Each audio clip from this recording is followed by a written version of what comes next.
হয়রানি। তো এই হয়রানি শুরু হয় প্রত্যেকটা পদে পদে, মানে কি বলবো, যে একটা বাড়ির মধ্যে সেখানেও যেমন হ্যারাসমেন্ট, একটা শিক্ষাক্ষেত্রে বলুন বা যে কোনো একটা কোনো কাজের ক্ষেত্রে, বেসিক্যালি যেমন কোনো একটা গ্রাজুয়েট পাস যদি কোনো দিদি, সে যদি একটা জব প্রোফাইলে গেল, সেখানে যে কোনো একটা কাজে যুক্ত হলো, লাইক সেক্টর, কোনো কোম্পানি সেক্টরে, তো সেক্ষেত্রে কি হয় না, তাদের জবের প্রমোশনের জন্য কি করা হয়, তাকে বিভিন্ন ধরনের সেক্সুয়ালি কোনো জিনিস, যেমন মাইনে বাড়িয়ে দেবো বলে, এই ধরনের কথাবার্তা বলে কিন্তু তাদেরকে হ্যারাস করা যায়। তো সেই হ্যারাসমেন্টটাকে আইনের এর জন্য একটা নির্দিষ্ট প্রভিশন আছে বা নির্দিষ্ট অ্যাক্ট আছে, সেটাকে বলা হয় কি না পস অ্যাক্ট।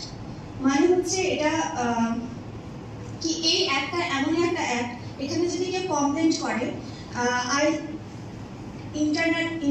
ইন্টারনাল কমপ্লেন্টস কমিটি এই অ্যাক্টের মাধ্যমে এই সমস্যাগুলো সমাধান করে।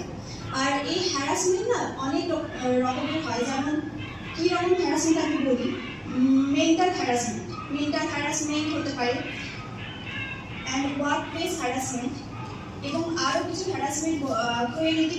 তবে সব থেকে গুরুত্বপূর্ণ যেটা হচ্ছে সেটা হচ্ছে মেন্টাল হ্যারাসমেন্ট বলতে আমরা দেখেছি যে আইপিসিতে সেকশন 504 এবং 498 এখানে কিন্তু প্রচুর হ্যারাসমেন্টের কেস মেয়েদের পক্ষ থেকে উঠে আসে। তবে খেয়াল রাখবেন যেন মিথ্যা কোনো কেস দিয়ে স্বামীর উপরে বা বিভিন্ন ধরনের মিথ্যা কেস চাপানোর জন্য, মেয়েটাই হয়তো বদমাস, সে কিছু একটা করছে, তো সেক্ষেত্রে স্বামীকে ফাঁসানোর চেষ্টা করছে, তো সেই ধরনের মিথ্যা কেস থেকে একটু দূরে থাকার কথাই বলবো। কারণ মিথ্যা পেন্ডিং এর জন্য এই আইনটাকে, সেকশন 498টাকে পরবর্তীতে কি করা যাবে, যে এটাও ভয়েড হয়ে যাবে, এই সেকশনটাকে পুরোপুরি বাতিলও করে দেওয়া যাবে।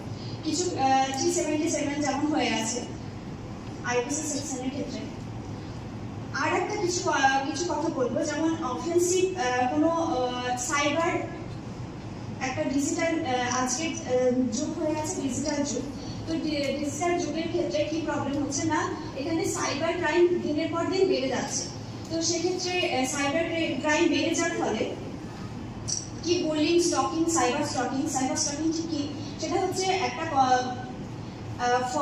হয়তো ফেসবুকে কারো অ্যাকাউন্ট আছে, সেই অ্যাকাউন্টটাকে ফলো করে তাকে রিপিটেডলি কোনোভাবে অ্যাটাক করা, সেটা কিন্তু সাইবার স্টকিং এর মধ্যে পড়ে।